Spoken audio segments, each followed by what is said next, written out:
आज बुज़ाद ने लोगों को बेवकूफ़ बनाने में नंबर 1 पोज़ीशन हासिल कर ली है।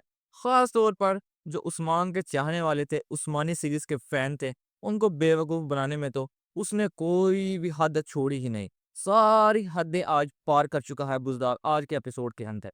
जैसा कि आज का जो एपिसोड था उसके अंदर जो कुछ हुआ, जो स्टोरी दिखाई गई, ये चीज़ देखने के बाद एक चीज़ तो कन्फर्म हो चुकी है बुज़दार की तरफ से कि आपको इस सीज़न के अंदर कोई कहानी, कोई स्टोरी देखने को नहीं मिलेगी। सिर्फ़ आपको बेवकूफ़ ही बनाया जाएगा बुज़दार की तरफ से। आज इधर एपिसोड की बात कर ली जाए, जैसा कि जो हलीमा होती है वो पहाड़ी से छलांग लगा देती है। हम सब ये सोच रहे थे कि आगे अब क्या होगा? तो हमें देखने को मिलता है कि आज के एपिसोड के अंदर हलीमा उस पहाड़ी से जब छलांग लगाती है तो वो पानी के अंदर जाकर गिर जाती है। यानी जहाँ पर नीचे कोई निशान ही नहीं था पानी का, कोई नदी का, कोई दरिया का।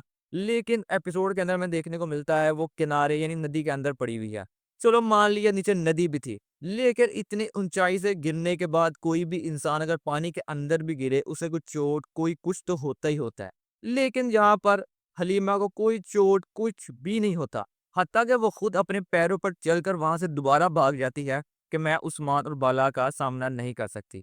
और सबसे हैरानकुन बात हमें वहाँ पर ये देखने को मिलती है कि जो 3 मंगोल सिपाही एपिसोड के इख्तिताम के ऊपर है, बाला खातून के जो बेटा होता है अलाउद्दीन और गोंजा, उनको कैदी बनाते हैं। वो सिपाही भी वहाँ पर पहुँच जाते हैं हलीमा को पकड़ने के लिए कि ये उस्मान बे की बेटी है, हमने इसको भी पकड़ना है। तो ये तो बिल्कुल ही बेवकूफ़ बनाने वाली बात थी। उधर उस्मान बे, उरहान बे मिलकर उनको साथ में जारकुताई और बुरहान बे आकर उनकी मदद से उनसे छुटकारा तो हासिल कर लेते हैं उन मंगोल सिपाहियों से और हलीमा को भी वहाँ पर ढूँढ लेते हैं। हमने सोचा था कि जहाँ पर इस स्टोरी का डी एंड हो जाएगा, यानी हलीमा अब उस्मान और बाला को मिल चुकी है, लेकिन नहीं। जैसे ही वो काई कबीले के अंदर जाती है, हमें एक और नई स्टोरी देखने को मिल जाती है। यानी हम अभी तक ये बात ही हज़म नहीं थे कर पा रहे, अलाउद्दीन और उरहान बे के जो इख्तिलाफ़ात दिखाए गए, वो बिल्कुल कोई मज़ाक़-ख़ेज़ तल्लुकात को ख़राब करके दिखाया गया। जो तुक बनता ही नहीं था उनके ताल्लुकात को ख़राब करने का। अभी वही चीज़ हम हज़म नहीं थी कर पा रहे, तो अब जो फ़ातिमा खातून जो अपनी बहन का वो शिद्दत से इंतज़ार कर रही थी कब वो आएँ, और जो प्यार दिखाया जा रहा था वो सब नफ़रत में बदल चुका है। उसने साफ-साफ इनकार कर दिया कि ये मेरी बहन ही नहीं है, ये गद्दार है। अगर ये हमारी बहन होती तो हमारे साथ ऐसा ना कर सकती। हत्ता कि उस्मान, बाला और हान के समझाने के बावजूद उसकी नफ़रत बहुत हद तक चली गई है। उसने साफ-साफ इनकार कर दिया ये मेरी बहन ही नहीं है, और अपने गुस्से का, नफ़रत का इज़हार भी करती हुई दिखाई गई इस एपिसोड के अंदर। ये बिल्कुल बेवकूफ़ बनाने वाली बात थी, स्टोरी को लंबा करने वाली बात थी, जो अब इन दोनों के दरमियान में नफ़रत का रिश्ते को दिखाया जा रहा है। और दूसरी तरफ बात कर ली जाए, इससे पहले भी हम ये चीज़ें बहुत दफ़ा देख चुके हैं, जब भी मंगोल आते हैं तो पहले बाज़-ए-दीन के साथ इत्तेहाद करके उस्मान बे को नुकसान पहुँचाना चाहते हैं। उसके बाद वो उनके ऊपर भी हुकूमत करना चाहते हैं बाज़-ए-दीन के ऊपर, तो बाज़-ए-दीन मंगोलों से छुटकारा हासिल करने के लिए उस्मान बे के साथ इत्तेहाद करते हैं। ये चीज़ बहुत दफ़ा हम देख चुके हैं। आज के एपिसोड के अंदर भी वही चीज़ देखने को मिलती है। सोफिया की तरफ से जब हलीमा कबीले के अंदर आ जाती है, वो मुआहदा कर लेते हैं कि आज के बाद जब भी मंगोलों का खात्मा नहीं हो जाता, हम इत्तेहाद के अंदर रहेंगे। यानी अगर वो बूरसा के ऊपर हमला करते हैं तो उस्मान बे के तमाम सिपाही सोफिया के ज़ेरे कमान होकर लड़ेंगे, और अगर वो सरहदों पर हमला करते हैं तो सोफिया के तमाम सिपाही उस्मान बे के ज़ेरे कमान होकर लड़ेंगे। यहाँ पर ही बात खत्म नहीं हो जाती। जब जंग होगी, जंग के अंदर जो सारे फौजी शामिल होंगे बाज़-ए-दीन के, उनको जो तरबियत दी जाएगी वो उरहान बे देंगे। ये सब चीज़ें हमें देखने को मिली आज के एपिसोड के अंदर। और सबसे बड़ी बात, जो चीज़ अच्छी होती है उसकी तारीफ़ भी करनी चाहिए। एक तरफ होलो-पेरा उसको मुसलमान बना दिया गया, यानी उसका जो मुसलमान वाला तरीक़ के अंदर वाक़या था वो दिखाया गया, और शुक्र है उसका नाम वही रखा गया जो तरीक़ के अंदर नीलोफ़र खातून। वरना जिस तरह गुलज़ार स्टोरी को चला रहा था, हमें इस चीज़ का भी डर था कि उसका नाम ही चेंज ना कर दिया जाए। और दूसरी तरफ जो अलाउद्दीन उरहान बे के इख्तिलाफ़ात थे वो लगता है ख़त्म हो चुके हैं।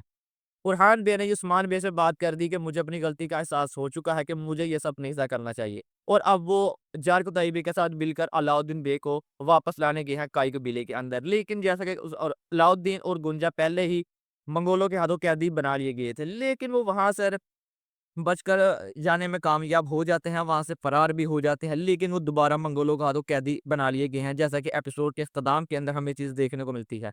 अब उरहान बे, जारकुताई, शामल, काइमार ये सब उरहान बे के साथ मिलकर अलाउद्दीन और गोंजा को आने वाले एपिसोड के अंदर उसकी कैद से आज़ाद करवा लेंगे, और इनके दरमियान जो इख्तिलाफ़ात हैं वो तो ख़त्म हो जाएँगे। और साथ ही साथ हमें चीज़ देखने को मिलती है कि हसन और जो गुलज़ार बे हैं, वो ग्लैदियोस के हाथों पकड़े जाते हैं, वो मंसूबा बनाकर उनको पकड़ लेता है। लेकिन उस्मान बे वहाँ पर आकर उन दोनों को बचा लेते हैं और वहीं पर जो होता है एल्ची, कोस्टार वो भी आ जाता है। और वहीं पर हमें एपिसोड का इख्तिताम देखने को मिलता है कि उनको लगता है कि हमने उस्मान बे को यहाँ पर फँसा लिया है, लेकिन उस्मान बे ने पहले से मंसूबा तरतीब दिया होता है उन दोनों के लिए। और एक और चीज़ देखने को मिली इस एपिसोड के इख्तिताम के अंदर, वो थी सोफिया।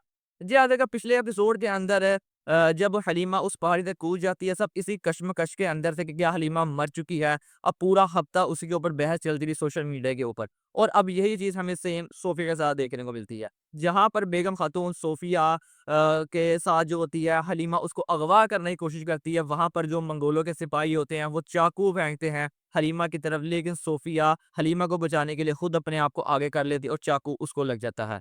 और दिखाया यही गया कि जैसे सोफिया मर चुकी है, लेकिन ऐसा नहीं होने वाला। ये भी एक सस्पेंस और सोशल मीडिया के ऊपर क्या कहते हैं कैंपेन चलाने के लिए किया गया, जिस तरह पिछले एपिसोड के अंदर किया गया था हलीमा को मुर्दा दिखाने के लिए, ऐसा ही सोफिया के साथ दिखाया जा रहा है। लेकिन सोफिया यहाँ पर मरेगी नहीं। लेकिन ये सारे वाक़े के बाद जो नफ़रत इनके दरमियान आ चुकी थी उस्मान बाला और सोफिया, वो ख़त्म हो जाएगी कि इसने हमारी बेटी की जान बचाई है।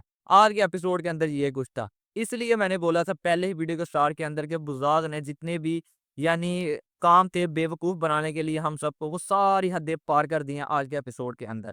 आज का एपिसोड आपको कैसा लगा? अपनी राय का इज़हार करके कमेंट बॉक्स के अंदर ज़रूर बताइएगा। वीडियो अच्छी लगी हो तो वीडियो को एक लाइक ज़रूर कीजिएगा। मिलते हैं आपसे नेक्स्ट वीडियो में, तब तक के लिए अल्लाह हाफ़िज़।